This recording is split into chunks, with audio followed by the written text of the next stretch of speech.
بسم اللہ الرحمن الرحیم۔ السلام علیکم۔ آج کا یہ وظیفہ بہت ہی خاص اور مجرب ہے۔ اس وظیفہ کی بہت فضیلتیں اور برکتیں ہیں جو آج ہم آپ کو بتائیں گے، لیکن وظیفہ بتانے سے پہلے اللہ تعالیٰ سے دعا ہے کہ اللہ تعالیٰ ہماری ہر مراد اور ہر حاجت کو پورا فرمائے اور ہمیں اللہ تعالیٰ سے مانگنے کی توفیق دے۔ ہمیشہ مانگنے کی شدت سے ہی تو قبولیت کی ڈوری جری ہوتی ہے۔ بے انتہا پیاس سے گزر کر ہی تو اللہ پاک حضرت ہاجرہ کو زمزم کے چشمے تک لائے۔ کتنے انتظار کے بعد ہی تو اللہ تعالیٰ نے حضرت یعقوب علیہ السلام کو حضرت یوسف علیہ السلام سے ملوایا تھا۔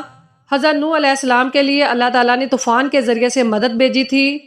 ہمارے نبی اکرم صلی اللہ علیہ وآلہ وسلم کی ایک انگلی مبارک کے اشارے پر اللہ تعالیٰ نے چاند کو 2 ٹکڑوں میں توڑ کر رکھ دیا۔ یہ بھی ہو سکتا ہے کہ ہمیں ہماری منزل تک پہنچنے میں بہت سی آزمائشوں سے گزرنا پڑے، جیسے صحابہ کرام کو پہلے انبیاء کرام کو بہت سی آزمائشوں سے گزرنا پڑتا تھا۔ ہو سکتا ہے کہ جسے ہم سزا سمجھ رہے ہوں وہی ہماری بہتری ہو۔ یہ بھی ہو سکتا ہے کہ اللہ تعالیٰ نے ہمارے لیے بھی معجزوں کی کہانی لکھی ہو۔ ہمیں بس اللہ پر اپنی امید اور اپنے یقین کو ہمیشہ برقرار رکھنا چاہیے۔ ہو سکتا ہے کہ اللہ تعالیٰ نے ہمیں عطا کرنے کی ساری تیاری کی ہو۔ معجزات اچانک سے نہیں ہوا کرتے، معجزوں کے لیے تو ہمیں آزمائشوں سے گزرنا پڑتا ہے۔ اور رمضان المبارک کی راتیں اس لیے بھی نیند سے اکثر خالی ہوتی ہیں کیونکہ اللہ تعالیٰ یہ چاہتا ہے کہ میرا بندہ مجھ سے باتیں کرے، اپنے حالات اپنے دکھرے مجھ سے بیان کرے، مجھ سے کچھ مانگے اور میں اسے عطا کروں۔ جب میرا رب کسی سے راضی ہو جائے تو اس کا مقدر بدلتے دیر نہیں لگتی۔ آپ کو آج ہم رمضان المبارک کے خاص اور مجرب وظیفہ بتائیں گے جو آپ نے رمضان المبارک میں رزق کے لیے ضرور کرنا ہے۔ سب سے پہلے آپ نے رمضان میں کسی بھی دن نماز فجر کے بعد 1 مرتبہ سورۃ الفتح کی تلاوت کرنی ہے۔ اس کے اول آخر میں درود پاک لازمی پڑھیں، اور جب آپ تلاوت سے فارغ ہو جائیں تو آپ نے اپنے رزق میں خیر و برکت کے لیے دعا مانگنی ہے۔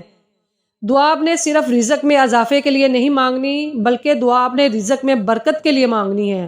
اس کے بعد آپ نے نماز عصر کے بعد یہ تسبیح پڑھنی ہے: سبحان اللہ والحمد للہ ولا الہ الا اللہ واللہ اکبر ولا حول ولا قوت الا باللہ العلی العظیم۔ یعنی آپ نے نماز عصر پڑھنے کے بعد تیسرا کلمہ 70 مرتبہ پڑھنا ہے۔ اس کے اول آخر 3 مرتبہ درود پاک لازمی پڑھنا ہے۔ اس وظیفے کے کرنے کی برکت سے آپ کے رزق میں بے بہا اضافہ ہوگا، آپ کے رزق میں خیر و برکت ہوگی۔ اس کے بعد نماز مغرب کے بعد آپ نے دعائے رزق کرنی ہے۔ دعائے رزق کیا ہے؟ لا الہ الا اللہ الملک الحق المبین دعائے رزق ہے۔ آپ نے دعائے رزق کو 25 مرتبہ نماز مغرب کے بعد پڑھنا ہے۔ انشاءاللہ اللہ تعالیٰ آپ کے رزق میں اضافہ اور خیر و برکت عطا کرے گا۔